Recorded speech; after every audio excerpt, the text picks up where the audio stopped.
Ito yung pag-reverse.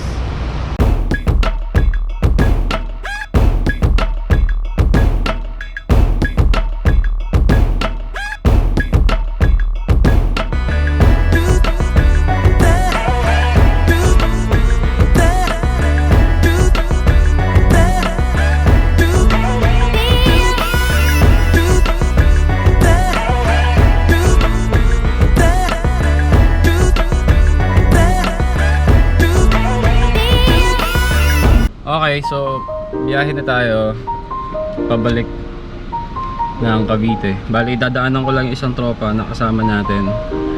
Tapos ayun, biyahe kami by land muna patungong Katiklan Port, and then sasakay ulit ng Fastcat. Naka online booking naman na ako. Tapos pa Bulalakaw Port. Mabilis na naman yung biyahe noon, 3.5 hours. Pero may 3 hours pa kami natatahakin by land papuntang Katiklan Port. So tara, uwi na tayo. Medyo malungkot pero masaya at the same time. At least nakasama ko yung pamilya ko, nakasama yung mga tropa. Super bonding, sulit na sulit naman. So ang saya lang. So tara, biyahe na muna tayo.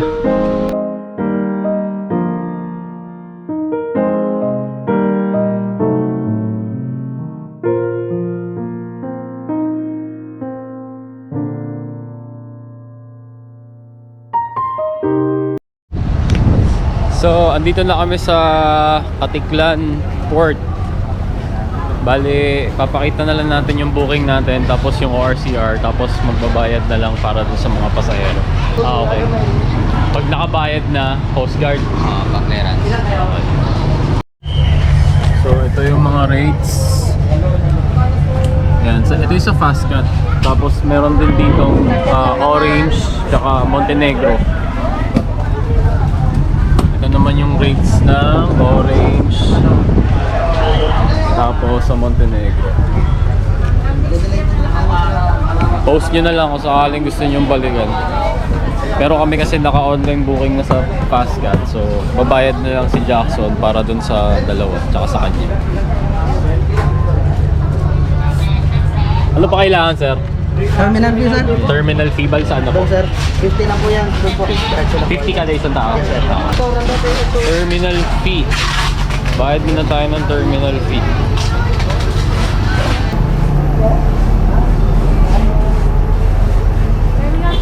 Apo. Babalik na dun, ma'am, no? Babalik ko dun sa kabila, sa pinagkuhaan ng ticket. Hindi na? Okay na po ito. Apo, thank you po. Okay, so after dun sa nagre-resibo kung saan ka din magbabayad, kailangan mong pumunta dito sa Coast Guard. Katabi niya ito, to go. Tapos nasa gilid din siya ng Mang Inasal. Ito, may Mercury dito para madaling mahanap, para hindi kayo malito. So kailangan lang ay lisensya at ORCR ng sasakyan. Ayun. Bali, ito yun. Yan lang yan, yung maliit na stub na yan. Yan na yung parang vehicle clearance, ganun, sa Coast Guard. Okay na sa ticket, yung resibo, yung sa Coast Guard. Ang hinihintay na lang yata is, ewan ko kung ano yung gagawin dito sa listing. Tatawagin pa daw eh. PPA something, magbabayad ng 129 pesos ulit, ewan ko. Basta standby lang daw kasi wala pa daw eh. Hintayin lang na tawagin. Listing na tayo. Ito pala yun. Tapos, Issuance of cargo bill of charges. driver. Dalawa ang... So yun pala yung listing na tinatawag. Balit at pangatlo. Ibabayaran pa, sir? Saan magbabayad, sir? Sa terminal fee po? Okay, thank you po. Balik ulit tayo sa pinagkuhaan natin ng terminal fee. Doon daw magbabayad. So pag yung cargo bill of charges na, dito na sa kabila, sa kaliwang window. Kanina kasi doon sa kanan yung sa terminal fee lang. Pero pag yung cargo bill of charges, yun, dito sa kaliwa.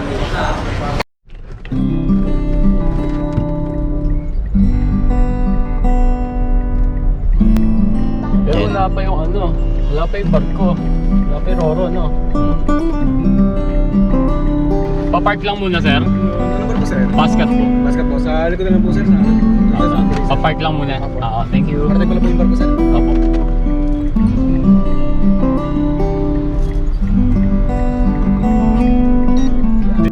So sa mga hindi nakakaalam, ang Katiklan Port ang gateway to Boracay. So sasakay kayo sa mga ganyang ferries. Yan yung mga papuntang Boracay. So ang siste dito, kung halimbawang nakasasakyan ka, may mga pay parking sa paligid ng area, sa paligid ng mismong port. So yung sasakyan mo, ipapark mo doon for how many days, depende kung ilang days kayo doon sa pag-i-stayan nyo. Pero ang standard na rate yata is 200. So kapag nakakita daw kayo ng presyo ng mga 350 pataas, ayun, overpriced daw yun, wag daw kayo papayag. Kasi ang standard na rate daw ng parking dito ng mga sasakyan ay 200. Di nga lang nabanggit kung 200 per night, pero yun siguro 200 per day siguro. Yun yung standard rate. So ito, yung mga small na ferry na nagsisitatingan, ayan. Diyan sila dumadaong sa maliit na part ng pier. Yan yung mga galing Boracay. O diba? Ang cool, diba? Ang cute ng mga ferry.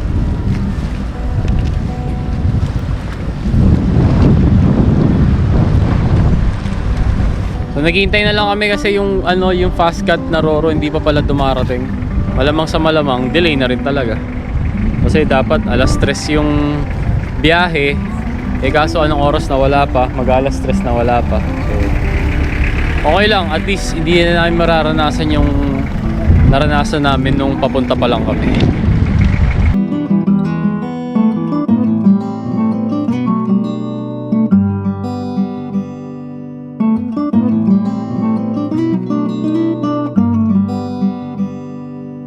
Time check, 4 PM, kakarating lang nung fast cut. Ayun yung barkong nakapark doon. Sobrang delay na, pero okay lang.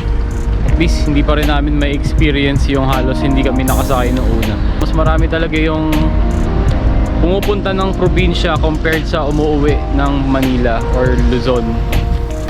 Ilan, sir, apat? Apat, dalawang bata.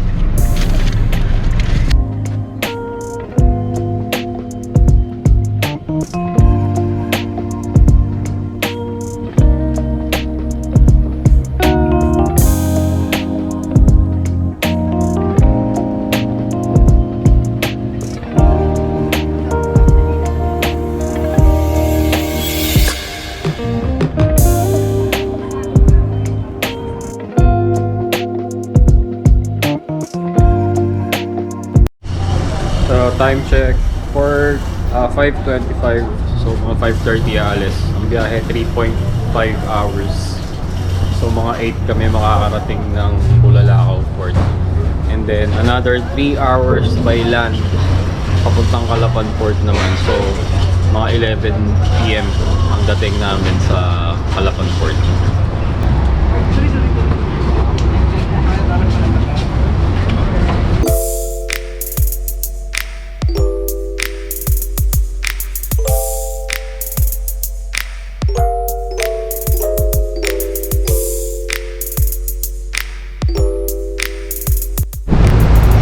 Approaching na tayo ng Bulalakaw Port.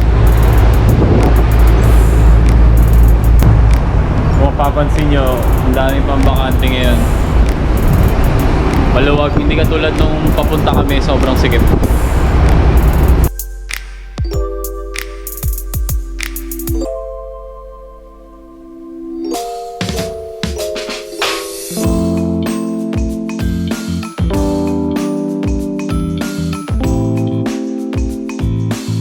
So, andito kami ngayon sa labas ng Bulalakaw Port. Sana kita nyo ako.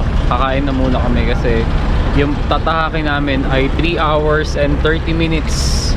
Eh, ang madadaanan kasi medyo liblib, puro highway. Wala masyadong magandang spot para makainan. So, habang andito kami, dito na lang muna kami kakain. Update tayo. Andito kami ngayon sa Starlight Ferries dito sa Calapan, sa labas ng Calapan Port. Time check 2:30 AM. Actually kanina pa kami dito mga 1.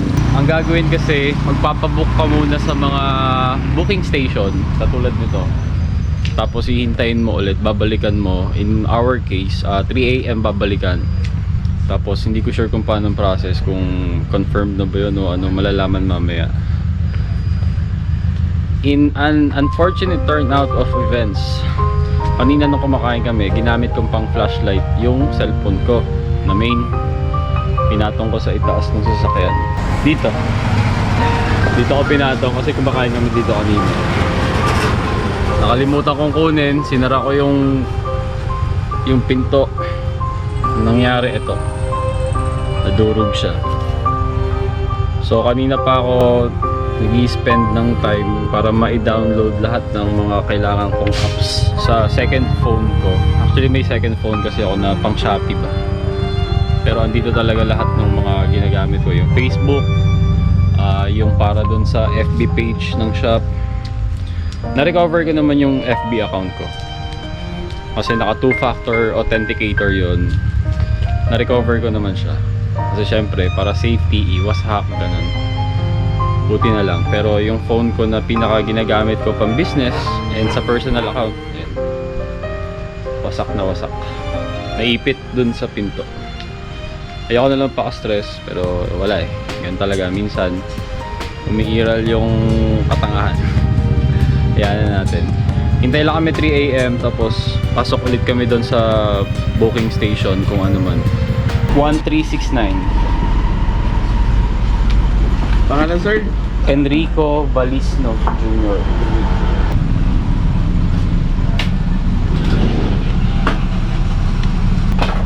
$159 po.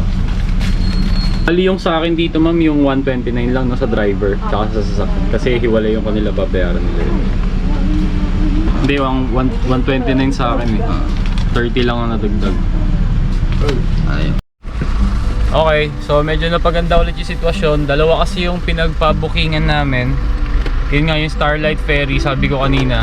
Actually parehas naman silang 6 AM. Kaso yung Starlight 3 AM babalikan sabi. Tapos yung Fast Cut naman ay 6 AM pa daw babalikan. Pero maya maya wala pang 3, tinawag na kami ng Fast Cut at yun na nga. So nakapagbayad na kami ng terminal fee. At ito, nakapila na kami sa boarding. Kasi kaya nakapila na tong lahat ng sasakay sa Fast Cut, kararating lang. So hindi pa nakakapagbaba. Ayan eh. So pila lang muna kami dito. Mabilis lang naman to. Siguro tansya ko mga 5 or 6 pa rin talaga ang alis nito. Pero at least nakapila na kami. So balik ulit tayo mamaya. Update tayo mamaya. Medyo pagods na. Alaws pa log 2. Galing pa sa party. But all goods. Kahit nawasak yung ating main phone, na-recover naman sa pangalawang phone. So wala, ganun talaga. So ito na yung last na Roro, Batangas Port na. And then finally magbabaylan na lang pa Cavite. Punta na tayo sa sasakyan.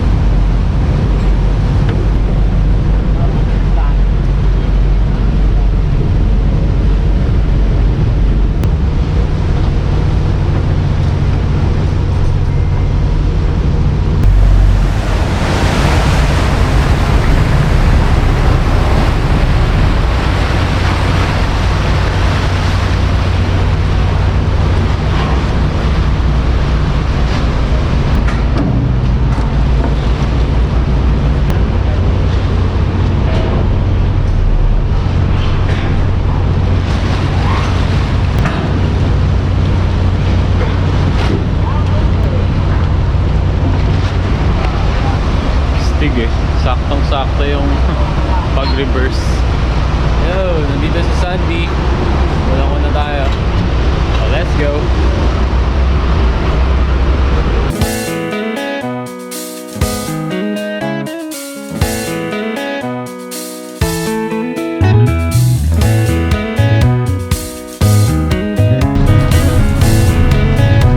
Bye-bye, Port of Batangas. See you again next year. Pre, uwi na pre. Pagod pero masaya. Sulit naman namin yung bakasyon. Biyahe na to Cavite, tapos sila rerekta na sila ng Manila. Okay, time check. 8 in punto na umaga. December 27. Nasa Tagaytay na kami. Bababa na ng Aguinaldo. Then, drop ko lang sila sa may Shopwise. Tapos magbabas na lang sila ulit.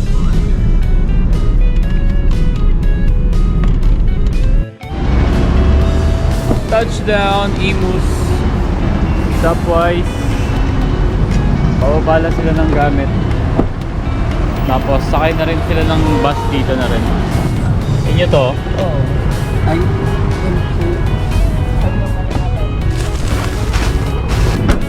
Ano?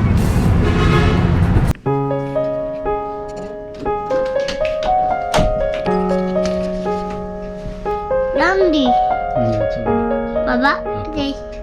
Tulog ka pa. Abio.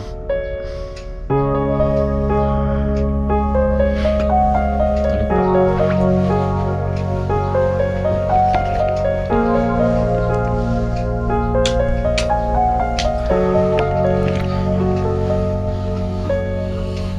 Touchdown. Pagkatapos ng napakahabang biyahe, dumi tuloy ng sasakyan. So, ayun. Dito ko na muna tatapusin yung vlog. Tandaan nyo, gaano mang kahaba ang biyahe, gaano mang kasaya ang mga naging okasyon, ang pinaka-importante ay uuwi kang safe at buo sa pamilya mo. So, see you sa next content. Ride safe. Peace.